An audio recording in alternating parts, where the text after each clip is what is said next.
Grandma is buried in the garden. It had been a week since the mother-in-law went missing. The 4-year-old daughter pointed to a spot in the garden when they visited my in-laws' house and made this claim. Hearing these words, the husband and father-in-law turned pale and began trembling. That's impossible. It's just a child's nonsense. However, I was the only one who believed her because I knew the daughter had mysterious powers. Let's dig. When I rushed to the garden and dug up the soil, I found the mother-in-law in a terrible state. And then, terrifying truths began to come to light. I am Summer, a 32-year-old office worker. Our family consists of my husband Niall, who is 5 years older, and our 4-year-old daughter Addison. Niall, who is cheerful and talkative, utilized his sociable nature to become a hairdresser and eventually started his own salon. The father-in-law is the complete opposite of the husband, being strict and stern, but the mother-in-law is very kind. Having lost my own mother at a young age, I adored her like my real mother. The 3 of us lived happily, and our relationship with the mother-in-law was wonderful. However, there was one concern. I couldn't get along with my father-in-law, and our relationship was strained. He would turn away or ignore me whenever I visited the in-laws' house. A spoiled girl like you is not suitable for Niall. You should get a divorce.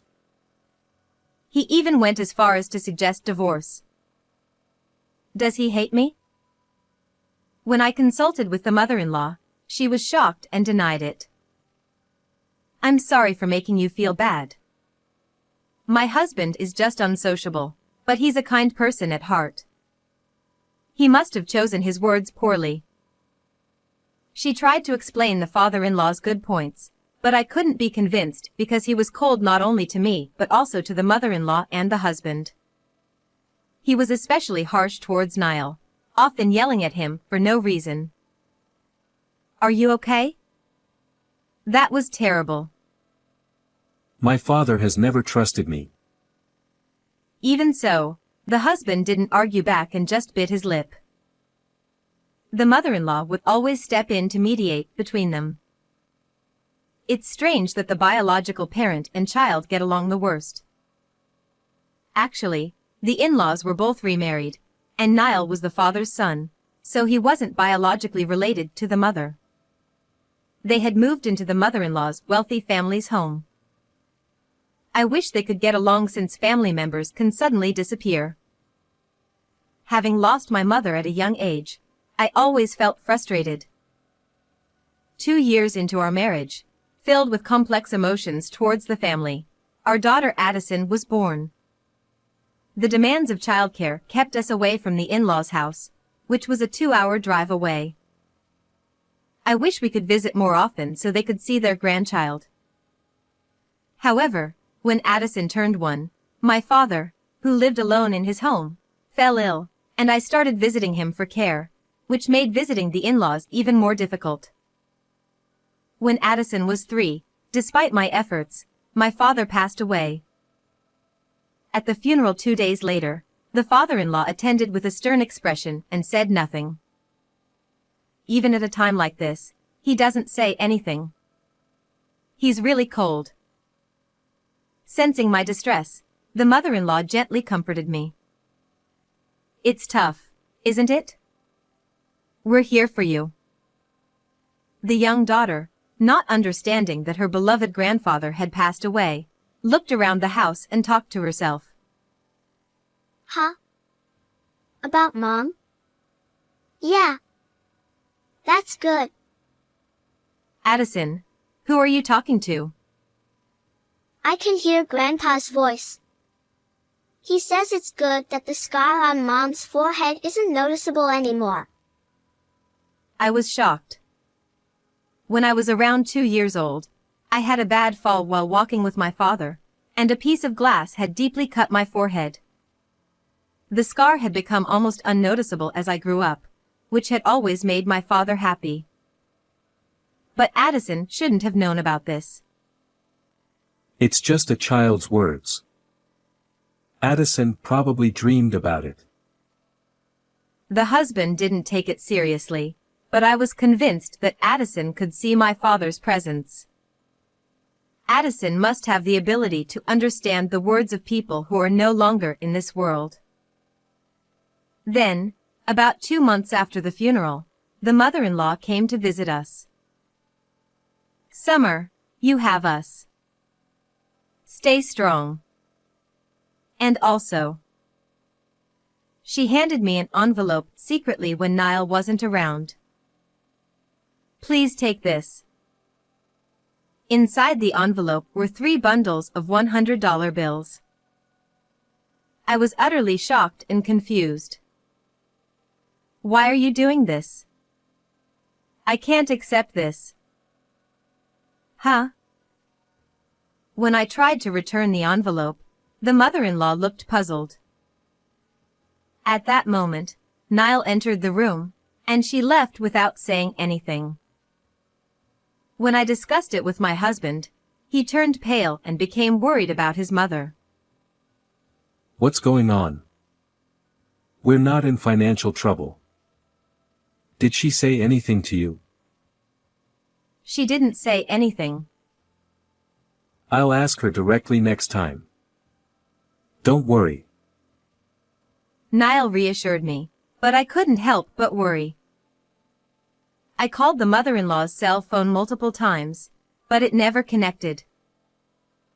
Maybe she's avoiding me because I refused her offer? But I can't just accept money without knowing why. 3 days later, I mustered up the courage to call the mother-in-law to ask. What I heard was shocking. She's gone. What do you mean? She left a typed note saying don't look for me and disappeared 2 days ago. I've been waiting for her to come back. No way.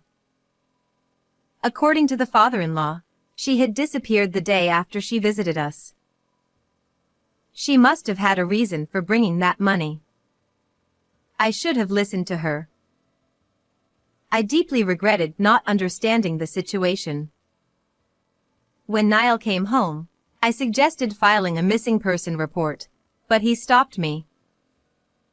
Mom must have had enough of Dad. It's probably just a runaway.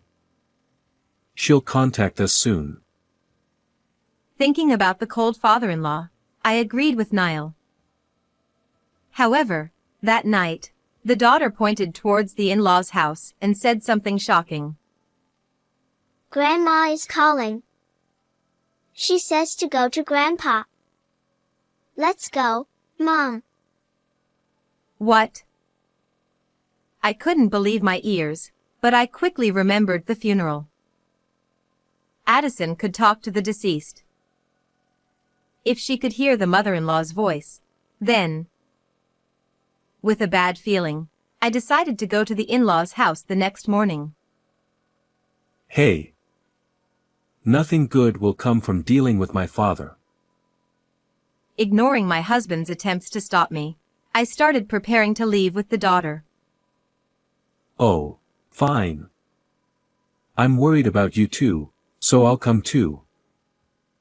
It was Saturday, and Niall, who was off work, drove us there. When we arrived, the flowers in the garden's flower bed were withered, indicating that the mother-in-law wasn't there to care for them. What are you doing here? The father-in-law appeared at the entrance with a sullen face. We're worried about your wife. Humph. At that moment, Addison, who was looking at the garden, suddenly shouted in a panic. Grandma is buried in the garden. Over there. That's impossible. It's just a child's nonsense. The father-in-law turned pale and denied it, but I believed the daughter. Addison had mysterious powers. Let's dig. I ran to the garden, grabbed a shovel left there, and started digging. Soon, the mother-in-law's altered face emerged from the soil. Oh no! How could you be covered in mud like this? I was so shocked that I collapsed to my knees. The father-in-law was also pale. Then Niall shouted at the father-in-law. His eyes were wide, eyebrows furrowed, and he looked like a demon. You did this, didn't you? I didn't. What are you talking about? The father-in-law denied it frantically, but the husband didn't believe him. You're the only one who could do something like this. You must have snapped and done it during a fight. I would never do such a thing. The two began to argue fiercely, and Niall grabbed the father-in-law by the collar and shoved him. Let's get Mom out of the ground. Niall took the shovel from me and started digging out the mother-in-law. The father-in-law just stared in shock, still on the ground. At that moment, the daughter pulled my hand and whispered in my ear. Grandma says to look behind the vanity. Leaving Niall and the father-in-law, I sneaked into the mother-in-law's room with Addison. There, we found the mother-in-law's diary, revealing shocking truths. So that's what happened. Unforgivable. I clenched the diary tightly and vowed revenge. At that moment, I sensed a figure behind me. Turning around, I saw my father-in-law with a demonic look on his face. Stay quiet. He spoke quickly, then dragged my daughter and me, shoving us into the back seat of the car in the garage. He started the car hastily. Where are you going? Bring back Summer and Addison. Noticing the engine's sound, my husband, furious, chased us in his own car. Trembling with fear, I held Addison and my mother-in-law's diary tightly. My father-in-law's car turned into a side street ahead but had to stop as it was a dead end. My husband quickly caught up, blocking the road with his car, and got out. Open the door. You old bastard. Seeing Niall banging on the driver's side window, my father-in-law, resigned, got out of the car with my daughter and me. Summer, Addison, are you all right? My husband tried to pull us into his embrace, but I slapped his arms away forcefully. No. Don't touch me. Holding Addison, I moved behind my father-in-law, who spread his arms, standing protectively in front of us. My husband, looking incredulous. What's wrong, Summer? It was you who did it to your mother, wasn't it? Glaring at my husband with contempt, I accused him, and his face turned pale as he started shouting. What? It was that old man there who did it. You can tell from his tyrannical nature. No. I was strict with you so you wouldn't do any more harm. I spoke to Summer out of concern, but the words just wouldn't come out right. My father-in-law bowed his head, giving me an apologetic look. At that moment, I understood what my mother-in-law meant when she said my father-in-law was a kind man despite his gruff demeanor. In fact, my father-in-law had revealed Niall's past to me while we were fleeing in the car. My husband had been a regular troublemaker, frequently called to the school and taken in by the police. He would steal money from wallets and shoplift. Even after my father-in-law remarried, he continued to verbally abuse my mother-in-law, telling her that as a stepchild, he couldn't inherit her estate and demanding she adopt him, saying it would be great if she disappeared. How could you say such terrible things to such a kind mother? My voice shook with anger. My father-in-law's harshness towards Niall stemmed from his greedy actions. Furthermore, my husband continued lying to get money even after our marriage. He used me, claiming I had been tricked by an acquaintance into debt and needed money. I can't believe this. What were you thinking? When I yelled, my husband flinched and shrank back.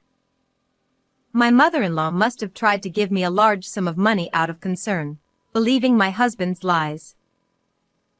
I was just a little short on cash. Stop being hysterical and calm down. How dare you speak to Summer like that? My father-in-law bared his teeth and shouted at Niall, who was making excuses. You hid your faults, spoke ill of me to your parents, and spoke ill of my father to me. That's the lowest of the low. Ugh. My husband, teary-eyed, was overwhelmed by our combined accusations. Then, looking like he had an epiphany, he started ranting. But that doesn't justify me taking her life. Don't accuse me without proof. The proof is right here. I thrust my mother-in-law's diary at him. According to it, she had consulted my father-in-law and decided to leave all her inheritance to her granddaughter, Addison, through a will deposited with a lawyer. However, Niall unexpectedly found a hidden copy of the will and demanded the real one, making her fear for her safety. That's a lie. It's just the ramblings of an old woman. Besides, a diary isn't proof. As my husband smugly dismissed it, Addison suddenly staggered, her face turning terrifyingly different as she shouted in a low voice. I won't get the inheritance because I'm not her biological child. I'm furious. I'll send you to the other side. Hearing this, Niall's eyes widened, and he collapsed to his knees, trembling. How does Addison know my last conversation with Mother? Can you really talk to the dead? Is Mother here? Addison, rolling her eyes back, nodded with her head lolling. A warm wind blew, ruffling Niall's hair as if being patted. Stop it, Mother. Turning pale, my husband began to cry and made a shocking confession. I wanted money. I had an affair with a married woman I met at my salon and had to pay compensation. I also harassed a new hairstylist and had to pay more compensation. It's terrible. What? You did that? The terrible one is you scumbag. Hearing my husband's misdeeds, my father-in-law beside me held his head in his hands, shocked by his fears coming true. I thought the inheritance would cover the debts I incurred from the compensations, but she left it all to Addison. Niall ground his teeth in frustration.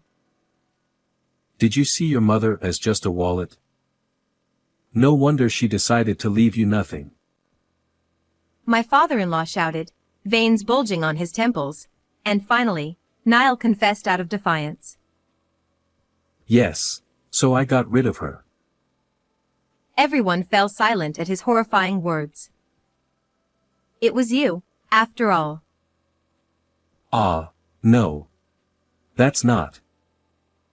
Having blurted out the truth, Niall panicked. I'm her son, so I'm entitled to the inheritance. After 7 years of her disappearance, everything would have gone to my father and eventually to me, so I took a knife. Suddenly, a strong wind blew from behind Addison. I always believed in you, always. Always. Addison, eyes rolled back, raised her hand, causing a whirlwind to form around my husband, assaulting him with a warm, stormy air. I'm sorry, Mother. Forgive me. Niall, covering his head, curled up on the ground, tears and drool dripping as he begged for forgiveness from my mother-in-law. My father-in-law, seeing his son in such a state, bowed his head deeply. The wind stopped, and Addison's expression returned to normal. Hugging my exhausted daughter, I told my husband, "It's too late for apologies. Your mother's life can't be restored. Tell the police everything honestly." Please, if it gets out that I killed Mother, I'll never get out of prison. Keep it a secret. We're husband and wife. Your mother was more like a real parent to me than you ever were. I will never forgive you. When I coldly declared this, his shoulders slumped. Later, I submitted the recorded conversation with my husband to the police as evidence. He was found guilty and imprisoned. I divorced Niall and demanded $20,000 in compensation for emotional distress and $100,000 in child support. Even if he gets out, he'll face a lonely life of paying off his debts. Now, I've come to appreciate my father-in-law's kindness and we continue to keep in touch. My mother-in-law's inheritance, as stated in her will be kept for my daughter's future. As Addison grows, her mysterious powers are fading, and that's fine by me. For my daughter's bright future, I plan to live positively and happily. How did you like this story? Please subscribe to my channel. See you in the next video.